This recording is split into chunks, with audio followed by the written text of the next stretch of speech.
How to download Barclays bank statement from app. Hey guys, welcome back to our channel. So in order to print your statement, you can go to the browser's file menu and choose print or click the printer icon on the toolbar. To save your statement, you need to click on the PDF icon on the toolbar to find it under the file menu. And if you save the statement on your computer, ensure that it's stored securely to prevent unauthorized access. And if you encounter an error while downloading, you can click on cancel and cancel the process. You can also view and download your statement in My Barclays documents.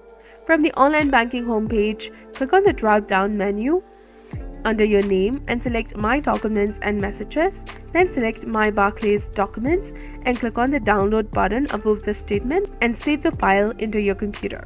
So that's it. This is how you can go ahead and download your Barclays statement from the app. So if you found this guide helpful, please like, share and subscribe. Thanks for watching. We'll see you again in the next one.